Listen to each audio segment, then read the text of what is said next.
Kali ini Noba akan melanjutkan part sebelumnya dari film Donghua Battle Through the Heaven. Noba mengingatkan sekali lagi ya bahwa konten ini full spoiler. Tanpa lama-lama lagi, yuk kita masuk ke isi ceritanya. Melanjutkan dari cerita sebelumnya, kelinci Bingyun dan Jiuying terkejut. Mereka menoleh hanya untuk melihat di kejauhan di mana suara itu berasal. Sialan, dia benar-benar belum mati, gumam kelinci Bingyun. Apakah kamu ingin aku mati? Jika aku mati, aku dapat menjamin bahwa kamu tidak akan menjadi lebih baik di hadapan sang ratu. Kamu benar-benar pendamping terburuk, ucap Xiaoyan mulutnya sedikit berkedut. Jiuying juga terkejut. Dia tidak menyangka bahwa Xiaoyan benar-benar bisa keluar hidup-hidup dari tempat terlarang. Terlebih lagi dia merasa bahwa kekuatan Xiaoyan telah mengalami peningkatan. Kekuatanmu meningkat pesat, ucap Jiuying.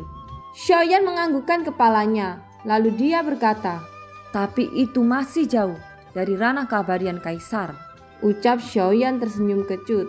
Hanya dalam 10 tahun kekuatannya telah menembus dari Dewa Bintang 7 ke Dewa Bintang 8 puncak. Kecepatan kultivasi semacam ini tidak terbayangkan. Dan tidak tahu berapa banyak usaha yang dibutuhkan untuk mencapai peningkatan seperti itu. Sekarang mari kita lihat avatarmu. Lihatlah apa yang dilakukan olehnya. Dia menyerang kami seperti orang gila, ucap kelinci Bingyun dengan marah. Xiaoyan mengikuti tatapannya, melihat avatar Yuanzhen yang dibekukan menjadi patung es oleh kelinci Bingyun. Mata Xiaoyan sedikit mengernyit. Di tempat terlarang sebelumnya, Xiaoyan merasa bahwa avatar Yuanzhen telah kehilangan kontak dengannya. Hanya pada saat ini dia mengerti bahwa koneksi itu terputus bukan karena 33 dunia. Alasan sebenarnya adalah setelah menyerap kekuatan bintang dari mayat keabadian fisik bintang 5, kekuatan Yuanzhen sendiri menjadi terlalu kuat. Setelah celah kekuatan dengan avatarnya terlalu besar, maka ada serangan balik tertentu, yaitu avatar Yuanzhen memiliki sentuhan kebijaksanaan dengan sendirinya.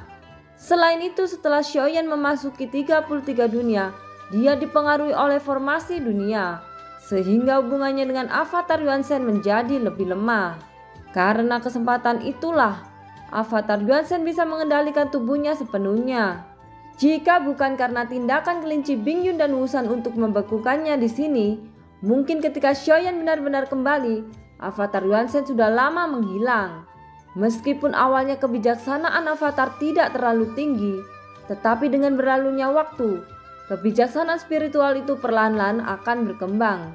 Pada saat itu bahkan jika Xiaoyan sendiri datang, kehendak jiwanya pasti sudah dihapuskan.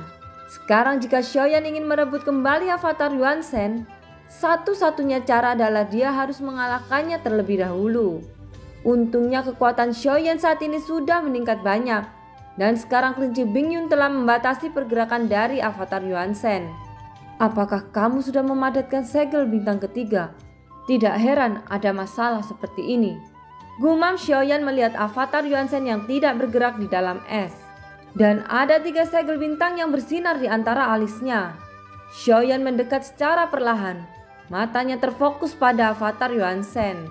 Saudaraku, hati-hati, es batu ini tidak keras, ucap Wusan mengingatkan Xiaoyan dari kejauhan.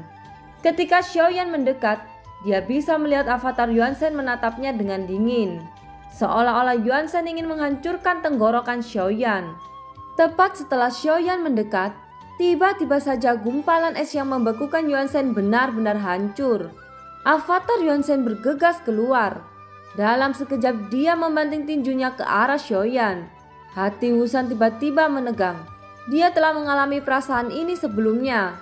Meskipun kekuatan Xiaoyan telah menembus Dewa Bintang 8 puncak, tetapi avatar Yuanzhen sudah memadatkan segel bintang ketiga. Kekuatannya setara dengan keabadian kaisar langkah keempat.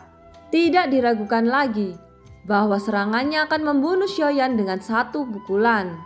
Pada saat ini, melihat tinju yang penuh dengan kekuatan penghancur di depannya, sayap hitam mengepak di punggung Xiaoyan. Sosoknya mundur ke belakang dengan kecepatan yang sangat cepat. Dalam sekejap, jarak antara keduanya semakin melebar. Namun avatar Yuanzhen juga mengejar dengan kecepatan penuh. Tinju avatar Yuan Shen dengan gila-gilaan membanting ke arah Xiaoyan. Tetapi tinju-tinju itu hanya menghantam kehampaan. Setelah kamu membangkitkan kebijaksanaan spiritual, kamu ingin melahapku. Sungguh lelucon, ucap Xiaoyan, matanya menjadi dingin. Avatar Yuan Shen memandang Xiaoyan dengan mata yang dipenuhi permusuhan. Sepertinya instingnya mengatakan bahwa Xiaoyan merupakan ancaman mutlak baginya. Di bawah rangsangan insting ini, avatar Yuan Shen seperti binatang buas yang hanya tahu cara membunuh. Bahkan jika Xiaoyan berbicara dengannya, Yuan Shen sepertinya tidak tahu bagaimana berbicara. Dia hanya mengayunkan tinjunya untuk menyerang Xiaoyan. Xiaoyan sedikit mengernyit. Kali ini sosoknya tiba-tiba berhenti dan menyaksikan tinju avatar Yuan Shen yang menuju ke arahnya. Adegan ini langsung membuat Jiu Ying, kelinci, dan Wusan sama-sama terkejut. Mereka tidak menyangka bahwa Xiaoyan sebenarnya akan begitu ceroboh. Bodoh, mengapa dia justru berhenti? Apakah dia ingin bunuh diri? Ucap kelinci Bingyun saat melihat Xiaoyan sepertinya tidak berniat mengelak. Setidaknya dengan kekuatan Xiaoyan saat ini, mustahil baginya untuk menanggung pukulan dari Yuan Shen. Pada saat ini, tinju dari avatar Yuan Shen tercermin di mata Xiaoyan, dan tinju itu semakin besar di matanya. Detik berikutnya tinju avatar Yuan Shen sudah mendekat dalam sekejap mata. Namun wajah Xiaoyan masih tetap tenang tanpa ekspresi. Setelah suara angin keras itu, pakaian Xiaoyan berkibar kencang. Terlihat tinju avatar Yuan Shen berhenti tepat di depan Xiaoyan. Kepalan tinjunya hanya dalam jarak 10 inci dari wajah Xiaoyan. Selesai, tapi aku harus lebih memperhatikan situasi seperti ini di masa depan, gumam Xiaoyan. Suara ini tidak berasal dari mulut Xiaoyan, tetapi keluar dari mulut avatar Yuan Shen. Dalam waktu singkat, Xiaoyan sebenarnya terhubung kembali dengan avatar Yuan Shen. Jelas bahwa meskipun koneksi keduanya terputus, tetapi itu bukan karena diambil oleh seseorang. Sehingga Xiaoyan masih memiliki kesempatan mutlak untuk menempatkan kehendak jiwanya. Setelah Xiaoyan berhasil mengendalikan avatar Yuan Shen kembali, kebijaksanaan spiritual yang dihasilkan juga langsung dimusnahkan. Pada saat ini Xiaoyan bisa merasakan bahwa kekuatan fisik avatarnya jauh lebih kuat dari sebelumnya. Kegembiraan melintas di wajah Xiaoyan. Tidak heran jika avatarku ingin melahap tuannya. Kekuatan fisik semacam ini sangat menakutkan, gumam Xiaoyan. Xiaoyan menarik napas dalam. Dia merasakan lonjakan kekuatan dari avatar Yuan Shen. Dengan cara ini, maka avatar Yuan Shen menjadi kekuatan tempur terkuat bagi Xiaoyan. Aku tidak tahu apakah Susang telah mencatat metode kultivasi atau keterampilan bertarung dari klan Yuan Shen, gumam Xiaoyan. Karena dalam pertempuran sebelumnya dengan avatar Yuan Shen, Xiaoyan merasa bahwa meskipun avatar Yuan Shen secara fisik kuat, tetapi ada juga kelemahan yang fatal. Xiaoyan memikirkannya di dalam hatinya. Tetapi saat ini dia lebih khawatir tentang apakah masih ada kebijaksanaan spiritualitas di dalam tubuh avatarnya. Kehilangan koneksi dengan avatar Yuan Shen membuat Xiaoyan langsung mengerti. Meskipun dia memiliki avatar yang kuat, tetapi jarak kekuatan antara avatar dan tubuh utamanya tidak boleh terlalu tinggi. Jika itu terlalu tinggi, situasi melahap tuan pasti akan terjadi lagi. Aku harus lebih berhati-hati di masa depan. Untuk saat ini avatar Yuan Shen tidak boleh meningkatkan kekuatannya lebih jauh lagi. Jika tidak, mungkin serangan balik berikutnya akan lebih sulit diselesaikan, gumam dalam hati Xiaoyan. Untuk sementara waktu segel bintang ketiga sudah menjadi batas perbedaan kekuatan. Situasi semacam ini mengharuskan Xiaoyan untuk menjadi lebih kuat lagi. Bahkan jika Xiaoyan mendapatkan kembali kendali atas avatarnya, dia masih tidak berani menggunakannya. Setelah beberapa saat, avatar Yuan Shen segera disegel ke dalam 9 peti mati pagoda emas. Selama Xiaoyan menerobos ke Dewa Bintang 9, dia benar-benar dapat mengatasi potensi bahaya ini. Ayo pergi, tidak perlu tinggal di sini lebih lama lagi, ucap Xiaoyan sambil memandangi ketiga sosok di kejauhan yang mengawasinya. Jadi apa jawabanmu? Tanya Jiu Ying. Xiaoyan berjanji untuk memberikan jawabannya ketika mencapai tingkat Dewa Bintang 8. Jiu Ying sangat jelas mengingatnya. dan dia menunggu di sini untuk mendengar jawaban Xiaoyan. Senior Jiuying, mengapa kamu ingin kembali ke dunia sensi? Dunia sensi akan diserang. Aku khawatir itu akan menjadi medan perang besar dalam waktu dekat. Ucap Xiaoyan memandang Jiuying dengan serius. Dia sama sekali tidak menyembunyikan fakta ini. Terlebih lagi makhluk ini bukan milik dunia sensi. Jika dia membawanya kembali ke dunia sensi dan menimbulkan masalah, maka itu akan menjadi masalah baru bagi Xiaoyan. Oleh karena itu Xiaoyan masih berpikir dengan hati-hati. Mendengar kata-kata itu, Jiuying berhenti sejenak. Segera dia menoleh ke arah Xiaoyan saat berkata, "Medan perang. Faktanya selama kamu hidup cukup lama, kamu akan menemukan bahwa hidup tidak lebih buruk dari kematian. Meskipun aku tidak lahir di dunia sensi, tetapi semua ingatanku adalah milik dunia sensi. Bagiku dunia sensi merupakan tujuan akhir," ucap Jiuying. Jawaban ini membuat Xiaoyan sedikit tertegun. Pada titik ini Xiaoyan mengerti bahwa Jiuying sama seperti dirinya yang rindu terhadap benua Doqi dan benua Dodi. Berkeliaran terlalu lama di dunia luar, entah itu hidup atau mati, dia hanya ingin seperti daun terakhir yang akan gugur kembali ke akarnya. Xiaoyan menatap Jiuying dalam-dalam. Dari kata-katanya, Xiaoyan merasakan semacam emosi yang mungkin tidak bisa dia bayangkan. Ini semacam kesepian yang panjang, bukan hanya kesepian 100 tahun, tapi puluhan ribu tahun tanpa batas. Jiuying hidup dalam kegelapan di jurang dan melewati tahun-tahun yang tak terhitung jumlahnya seperti ini. Hatinya sudah kesepian, bahkan dia lupa bahwa dia masih hidup. Sampai Xiaoyan muncul dan menyebutkan dunia sensi. Baru kemudian dia menemukan api harapan di hatinya. Bisa kembali ke dunia sensi adalah satu-satunya hal yang dipikirkan Jiuying sekarang. "Apakah kamu tahu ranah reruntuhan?" tanya Xiaoyan. Menurut apa yang dikatakan Zanlao, ada celah besar antara Jiuying dan binatang iblis abadi. Selama dia bisa memasukkan Jiuying ke dalam lantai 12 pagoda emas yang disebut dimensi reruntuhan spiritual, maka Xiaoyan pasti bisa membawa Jiuying kembali ke sensi.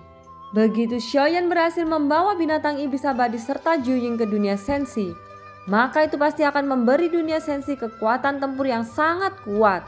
Tentu saja Xiaoyan tidak menyembunyikan fakta apapun dari kedua binatang kuno tersebut. Sebaliknya, dia memberitahu mereka bahwa dunia sensi akan mengalami perang besar.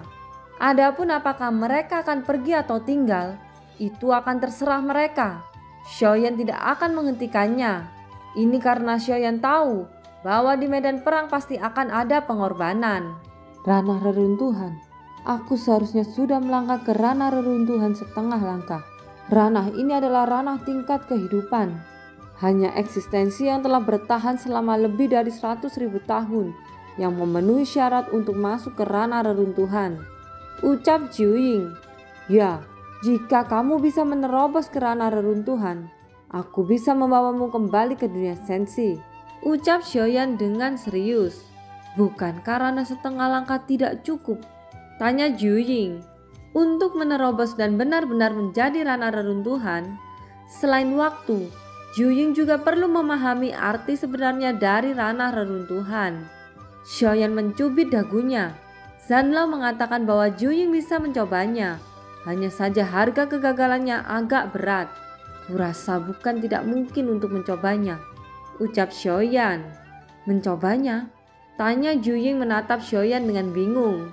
"Jika kamu pernah mengikuti Yang Mulia Suzang, kamu seharusnya tahu tentang dimensi reruntuhan spiritual, bukan?" ucap Xiaoyan. "Dimensi reruntuhan spiritual?" ucap terkejut Jiuying saat mendengar kata-kata itu. Dan Xiaoyan menganggukkan kepalanya. "Bisakah kamu membuka dimensi reruntuhan spiritual?"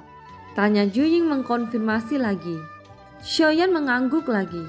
Tetapi dia tidak akan memberitahu Jiuying bahwa dimensi itu terletak di dalam pagoda emas. Bagaimanapun, Xiaoyan harus merahasiakan tentang pagoda emas. Syarat untuk memasuki dimensi itu adalah kamu harus memiliki ranah reruntuhan langkah pertama. Hanya dengan begitu aku bisa membawamu kembali ke dunia sensi. Tentu saja premisnya adalah aku bisa kembali dengan selamat, ucap Xiaoyan menggaruk kepalanya dan tersenyum. Tampaknya sikap Juying terhadap Xiaoyan berubah lagi setelah mengetahui bahwa Xiaoyan mampu membuka dimensi reruntuhan spiritual. Pada saat itulah ia mulai menerima kenyataan bahwa Xiaoyan adalah makhluk tertinggi. Aku sudah ada selama lebih dari 100.000 tahun, dan ini memang dianggap sebagai bagian pertama dari ranah reruntuhan. Tapi aku tidak tahu apakah aku bisa memasuki dimensi reruntuhan spiritual, ucap Juying menatap Xiaoyan. Xiaoyan mengangkat bahu dan kemudian tersenyum kecut. Kamu bisa mencoba, tapi jika kamu gagal, harganya mungkin agak tinggi, ucap Xiaoyan. Berapa harganya? Tanya Juying memandang Xiaoyan dengan sungguh-sungguh. Jika kamu berhasil, kamu seharusnya bisa memasuki dimensi reruntuhan spiritual. Tapi jika gagal, mungkin tidak akan ada abu yang tersisa, ucap Xiaoyan. Harga macam apa ini? Jika aku tidak berhasil, aku akan menjadi abu, ucap Juying menjadi sedikit kesal. Xiaoyan menahan tawa dan bergumam dengan suara rendah. Bukankah kamu mengatakan tidak pernah takut mati? Ucap Xiaoyan. Itu benar, aku tidak takut mati, ucap Juying langsung bereaksi. Dia melihat mata semua orang agak aneh, dan dia segera membuka mulutnya untuk menarik kata-katanya yang ketakutan. Alasan aku terkejut adalah aku hanya memiliki beberapa keinginan kecil yang belum terpenuhi. Jadi lebih baik untuk hidup dulu. Sekarang bolehkah aku mengajukan pertanyaan lain? Ucap Juying tiba-tiba menghormati Xiaoyan saat ini. Dan kelinci Bingyun segera menatap Juying dengan aneh. Xiaoyan sedikit mengangguk. Apakah ada keberadaan lain di dimensi reruntuhan spiritual? Tanya Juying, nadanya tampak sangat serius. Ya, itu adalah bintang iblis abadi. Aku membawanya dari 33 dunia. Dan sekarang dia sudah ada di dalam dimensi reruntuhan spiritual, ucap Xiaoyan. Artinya selain binatang iblis abadi, apakah tidak ada keberadaan lain di dimensi itu? Tanya Juying sepertinya mengharapkan sesuatu. Xiaoyan bisa melihat perasaan kesepian di mata Juying. Xiaoyan mengangguk sedikit. Meskipun dia hanya memasuki dimensi reruntuhan spiritual sekali, Xiaoyan masih memperhatikan masalah ini. Sebelum binatang iblis abadi masuk, tidak ada kehidupan lain di sana. Apakah kamu tetap ingin mencobanya? Tanya Xiaoyan segera melihat ke arah Juying. Meskipun dia tidak tahu bagaimana Su Zhang membawa Juying ke sini, tetapi Xiaoyan hanya memiliki metode ini untuk membawa Juying dari dunia Xuanyun kembali ke dunia Sensi. Xiaoyan melihat bahwa mata 9 Juying menunjukkan ekspresi rumit. Jika dia tidak mencobanya, tidak akan ada harapan untuk kembali. Tetapi jika Juying mencoba ini dan jika dia gagal, dia akan hancur tanpa sisa. Baiklah, kamu tidak harus membuat keputusan dengan terburu-buru. Aku akan tinggal di alam Xuanyun untuk sementara waktu, dan belum terlambat bagimu untuk membuat keputusan ketika aku pergi. Ucap Xiaoyan menatap Juying yang ragu-ragu dan segera berkata. Juying mengangguk sedikit. Seperti yang kita sepakati sebelumnya, aku dapat membawamu kembali ke dunia Sensi, tetapi selama aku berada di alam Xuanyun, aku harap kamu dapat membantuku. Ucap Xiaoyan. Xiaoyan tahu bahwa setelah ini dia akan bertempur hidup dan mati melawan kuil pemburu dewa. Jika dia ingin menghadapi kuil berburu dewa, Juying jelas merupakan petarung yang baik. Dan diperkirakan alasan mengapa kuil pemburu dewa tidak berani memasuki jurang kutub ini dengan mudah, mungkin sebagian besar disebabkan oleh keberadaan Juying. Aku bisa berjanji padamu, tetapi kamu juga harus menemukan cara untuk membiarkanku menerobos ke ranah reruntuhan. Ucap Juying mengangguk setuju, juga memberi syarat pada Xiaoyan. Hah? Ucap Xiaoyan dipenuhi tanda tanya. Dari mana dia mendapatkan kemampuan untuk membiarkan Juying melangkah ke ranah reruntuhan? Lagi pula Xiaoyan baru mendengar tentang ranah ini. Senior Juying, bukankah kamu mengolok-olokku? Ucap Xiaoyan segera berkata dengan senyum masam. Bukankah kamu bisa meminta bantuan dari binatang iblis abadi yang ada di dimensi reruntuhan spiritual? Ucap Juying. Kalau begitu aku akan mencoba meminta petunjuk darinya.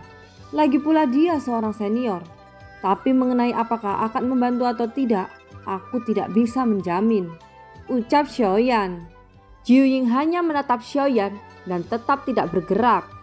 Apakah kamu ingin aku bertanya padanya sekarang? Ucap Xiaoyan. Jiuying menganggukkan kepalanya. Xiaoyan tidak punya pilihan selain memberikan Jiuying jawaban yang pasti. Segera Xiaoyan menutup matanya. Dengan cepat gendak jiwanya memasuki lantai 12 pagoda emas yang bernama dimensi reruntuhan spiritual. Binatang iblis abadi yang sudah ada di dalamnya mencari tempat yang datar. Dari kejauhan itu terlihat seperti gunung. Xiaoyan datang ke depan Xiaoju dan menangkupkan tangannya sambil berkata, "Senior, Junior datang kali ini ingin meminta bantuanmu," ucap Xiaoyan. Setelah mendengar suara Xiaoyan, Xiaoju perlahan membuka matanya, menatap Xiaoyan dengan mata yang tidak banyak ekspresi. "Ada apa?" ucap Xiaoju. Jika ini merupakan Xiaoju di masa lalu, maka dia langsung menyerang Xiaoyan. Bahkan dia tidak akan repot-repot membuka matanya. Tapi sekarang sikapnya terhadap Xiaoyan telah benar-benar berubah. "Senior, aku punya kenalan yang telah melangkah ke ranah reruntuhan setengah langkah. Sekarang dia ingin memasuki dimensi ini. Aku harap senior dapat memberi beberapa petunjuk pada kenalanku," ucap Xiaoyan. "Masalah ini hanya bisa disadari oleh dia sendiri, jadi aku tidak bisa melakukan apa-apa. Pencerahan ranah reruntuhan berbeda-beda. Jika tidak bisa memahaminya, itu berarti dia belum hidup cukup lama," ucap Xiaoju. Xiaoyan tersenyum pahit ketika mendengar kata-kata itu. Jiuying pasti telah bertahan lebih dari 100.000 tahun di setengah langkah ranah reruntuhan. Junior punya satu pertanyaan lagi. "Berapa umur yang dimiliki senior saat ini?" tanya Xiaoyan. "Aku tidak dapat mengingat dengan jelas berapa umurku sekarang. Mungkin bisa jadi ratusan ribu tahun, atau mungkin bisa jutaan tahun," ucap Xiaoju. "Senior, maksudmu arti sebenarnya dari ranah reruntuhan hanya dapat disadari oleh diri sendiri? Jika demikian kemungkinan Jiuying tidak akan dapat mencapai ranah reruntuhan dalam waktu singkat," ucap Xiaoyan. "Lupakan saja, karena aku berutang budi padamu, dan karena telah membawaku keluar dari 33 dunia, maka aku akan membantu kenalanmu," ucap Xiaoju kepada Xiaoyan. Setelah Xiaoju menyelesaikan kalimatnya, setetes esensi darah kental keluar dari tengah alisnya dan mengirimnya ke arah Xiaoyan. Melihat setetes esensi darah ini, hati Xiaoyan sangat terkejut. Segera dia menangkupkan tinjunya lalu membungkuk ke arah Xiaoju. Setetes esensi darah ini bisa membantu memahami arti sebenarnya dari ranah reruntuhan. Bahkan setetes esensi ini memiliki nilai yang tak terukur. "Senior, aku sangat berterima kasih atas bantuanmu," ucap Xiaoyan. "Tidak perlu sungkan. Apakah setetes esensi itu bisa membantunya atau tidak? Itu semua tergantung pada pemahaman kenalanmu itu," ucap Xiaoju. Setelah selesai berbicara, Xiaoju kembali menutup matanya. Xiaoyan memasukkan esensi darah ke dalam botol giok. Setelah itu dia menangkupkan tangannya lalu bergegas keluar dari pagoda emas. Mata Xiaoyan perlahan terbuka di dunia luar. Saat botol giok muncul di tangannya, mata Jiuying dan kelinci Bingyun membeku secara tiba-tiba. Tampaknya mereka semua merasakan tekanan energi dari setetes esensi darah yang berwawasan dari dalam botol giok itu. Jiuying dan kelinci Bingyun dapat dianggap sebagai leluhur mutlak di antara binatang iblis. Tetapi dibandingkan dengan Xiaoju, mereka hanya dapat dianggap sebagai generasi lebih muda. Setetes esensi darah dari Xiaoju memancarkan aura kuno. Hanya dengan setetes esensi darah ini, sudah cukup untuk membuat Jiuying dan kelinci Bingyun mengalami lonjakan kekuatan. Tidak hanya akan mengalami peningkatan, tetapi mereka juga bisa memahami arti sebenarnya dari ranah reruntuhan. Lagi pula setelah mencapai level tertentu, terobosan akan menjadi sangat sulit. Ini berlaku untuk manusia ataupun monster. "Apa ini?" tanya kelinci Bingyun dengan penuh minat. Melihat mata Jiuying dan kelinci Bingyun yang seperti serigala lapar ini, Xiaoyan merasakan ada yang tidak beres kepada mereka. Jelas setetes esensi darah ini merupakan godaan terbesar bagi binatang ajaib. "Sekarang aku punya cara untuk membantumu memahami arti sebenarnya dari ranah reruntuhan. Tetapi sebagai gantinya, kamu harus memberiku setetes esensi darah," ucap Xiaoyan menatap Jiuying. Juying tidak mengatakan sepatah kata pun. Dia langsung mengeluarkan setetes esensi darah di antara kedua alisnya kepada Xiaoyan. Xiaoyan mengambil esensi darahnya lalu memasukkannya ke dalam botol giok. Baik, semua telah berjalan sesuai dengan kebutuhan masing-masing. Senior Juying, mulai sekarang aku akan mengandalkanmu, ucap Xiaoyan. Juying mengangguk berat. Setelah selesai berbicara, Xiaoyan siap memberikan esensi darah dari Xiaoju kepada Juying. Pria 1000 pisau, tunggu sebentar. Berikan aku esensi darah itu. Aku bisa melindungimu seumur hidupku, ucap kelinci Bingyun. Pada saat ini kelinci Bingyun bergegas mendekat. Sepertinya dia berencana untuk merampok secara langsung. Kelinci Bingyun, apa yang ingin kamu lakukan? Setetes darah ini sangat penting bagiku, ucap Juying menatap marah pada kelinci Bingyun. Juying, kamu telah hidup begitu lama. Kamu pasti bisa memahami rana reruntuhan itu sendiri. Kenapa kamu tidak memberiku setetes esensi darah ini padaku? Ucap kelinci Bingyun. Kurang ajar, apakah kamu mencari kematian? Teriak Juying. Setelah kata-kata itu jatuh, aura membunuh dari Juying segera menyebar. Mata kelinci Bingyun juga fokus pada saat ini. Dan keduanya tampaknya berencana untuk bertarung demi mendapatkan setetes esensi darah terlepas dari persahabatan lama mereka. Mata Xiaoyan langsung tenggelam ketika melihat adegan ini. Dia langsung melemparkan esensi darah ke arah Juying. Tanpa menunggu lama, tubuh Juying bergerak dan kepala naga besar itu menelan botol giok dalam satu tegukan. Melihat gerakan yang sangat cepat ini, kelinci Bingyun segera menunjukkan kesedihan ke arah Xiaoyan. Hanya ada satu tetes esensi darah, tapi aku sudah berjanji pada senior Juying sebelumnya. Jadi setetes esensi darah ini miliknya, ucap Xiaoyan. Aku juga ingin berterima kasih karena telah melindungi avatarku. Untuk mengucapkan rasa terima kasihku, aku akan memberimu esensi darah milik senior Juying. Bagaimana? Ucap Xiaoyan lagi kepada kelinci Bingyun. Sambil menatap ke arah kelinci Bingyun, Xiaoyan juga mengeluarkan esensi darah yang baru saja diberikan oleh Juying padanya. Ternyata kamu masih punya hati nurani, ucap kelinci Bingyun sambil mengangguk. Segera Xiaoyan menyerahkan esensi darah Juying kepada kelinci Bingyun. Dari segi level, Juying masih setingkat lebih tinggi dari kelinci Bingyun. Meskipun esensi darah ini tidak sebagus esensi darah binatang iblis abadi, tetapi itu merupakan keberuntungan bagi kelinci Bingyun. Setelah keduanya menerima esensi darah, mereka berdua menyerapnya secara terpisah. Setetes esensi darah mengandung kekuatan yang sangat kuat. Keberadaan esensi darah sangat berharga bagi binatang iblis. Menyumbangkan setetes esensi darah akan menyebabkan kerusakan besar pada binatang iblis. Butuh ratusan tahun untuk mengganti yang ringan, dan ribuan tahun untuk yang serius. Jadi untuk mendapatkan setetes esensi darah ini akan setara dengan ribuan tahun budidaya. Justru karena inilah kelinci Bingyun dan Juying seperti serigala lapar. Pada saat ini, Xiaoyan memandang Wuzan. Meskipun Wuzan tidak punya pilihan selain mengikuti jalannya, dia tidak pernah memiliki niat buruk. Hal ini membuat Xiaoyan memiliki kesan yang baik padanya. Aku juga berterima kasih kepadamu. Aku berjanji akan mengembalikan semua kekuatan superstar batang surgawi kepadamu, ucap Xiaoyan. Bagi Wuzan, kekuatan superstar batang surgawi merupakan kekuatan yang vital baginya. Secara umum butuh waktu ratusan tahun untuk pulih. Jika kekuatan roh dunia berkurang setengahnya, maka itu juga mempengaruhinya.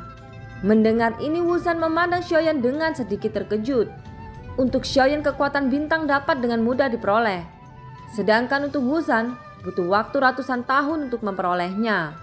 Aku sangat berterima kasih karena kamu ingin mengembalikan kekuatan duniaku, ucap Wuzan menangkupkan tangannya. Meskipun Xiaoyan mengambil setengah kekuatan bintangnya, jika Xiaoyan mengambilnya dengan cara lain, dia mungkin sudah menyerap semuanya tanpa sisa. Kekuatan bintang seperti vitalitas kehidupan bagi Wuzan. Begitu kekuatan bintang habis, maka dunia itu akan runtuh. Pada saat ini Xiaoyan melihat Juying dan kelinci Bingyun. Sepertinya butuh waktu lama bagi mereka untuk mencerna esensi darah. Xiaoyan juga duduk bersila di kehampaan sambil menunggu mereka. Singkatnya, setelah sekian lama berlalu, Xiaoyan merasakan aura aneh. Dia mengangkat alisnya dan melihat ke arah aura itu. Apakah dia benar-benar sudah melangkah ke ranah reruntuhan? Gumam Xiaoyan dengan ekspresi terkejut. Aura yang terpancar ini datang dari tubuh Jiuying. Xiaoyan tidak menyangka bahwa Jiuying berhasil memasuki ranah reruntuhan dengan sangat mudah. Tentu saja itu mungkin karena Jiuying sudah setengah langkah ke ranah reruntuhan.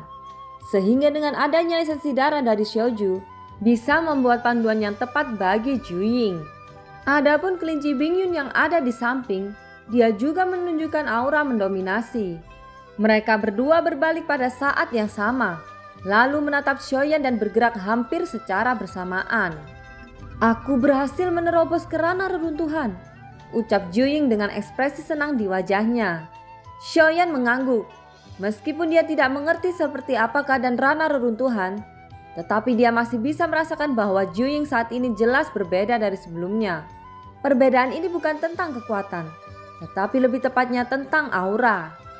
Sosok Xiaoyan perlahan datang ke depan Jiuying, lalu mengulurkan telapak tangannya untuk memasukkan Jiuying ke dalam dimensi reruntuhan spiritual di pagoda emas. "Senior, kamu harusnya menahannya. Mungkin ini sedikit memusingkan," ucap Xiaoyan. Setelah berbicara, sosok besar Jiuying tiba-tiba berubah menjadi asap dan menghilang.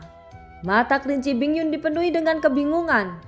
Dia melihat ke kiri dan ke kanan, tetapi dia tidak menemukan keberadaan Jiuying. Hal ini membuat matanya saat ini menunjukkan sedikit kepanikan.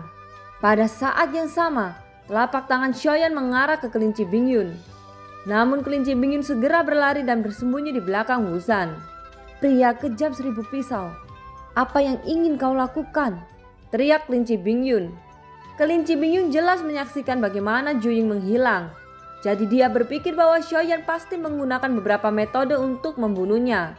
Xiaoyan tidak bisa untuk tidak menahan senyum nakal saat melihat penampilan kelinci Bingyun. Meskipun kelinci Bingyun merasa ketakutan, Xiaoyan tetap tidak bisa menahan diri untuk menggodanya. "Lupakan saja, karena kamu melindungi avatarku, maka kali ini aku akan mengampunimu," ucap Xiaoyan dengan nada menggoda. Kelinci Bingyun terbelalak mendengar kata-kata ini. Di benak kelinci Bingyun dia masih mengira bahwa Jiuying dibunuh oleh Xiaoyan. "Di mana Jiuying? Apa yang kamu lakukan dengannya?" teriak kelinci Bingyun yang bersembunyi di belakang Wuzan. "Bukankah kamu telah melihatnya? Karena dia tidak menghormatiku, maka aku sedikit memberikan pelajaran padanya," ucap Xiaoyan mengangkat senyum misterius. Melihat senyum jadi wajah Xiaoyan, wajah kelinci Bingyun menjadi pucat. "Pria kejam 1000 pisau, kamu sangat sadis," ucap kelinci Bingyun dengan gigi terkatup. "Tentu saja, aku sengaja menyembunyikan kekuatanku. Tidak bisakah kamu melihatnya?" ucap Xiaoyan. Kelinci Bingyun memandang Xiaoyan lalu mengeluarkan geraman rendah. Namun suara geraman itu tidak membuat orang merasa takut. Justru itu membuat orang memiliki kelucuan yang kontras. Setelah Xiaoyan menakuti kelinci Bingyun sejenak, dia kemudian menunjukkan senyum puas di wajahnya. Setidaknya saat di jalan nanti, kelinci Bingyun bisa sedikit lebih diam. "Ayo bergerak, kita juga harus pergi dari sini," ucap Xiaoyan. Dan film pun berakhir. Terima kasih ya yang sudah nonton Nobas sampai akhir. Sampai jumpa.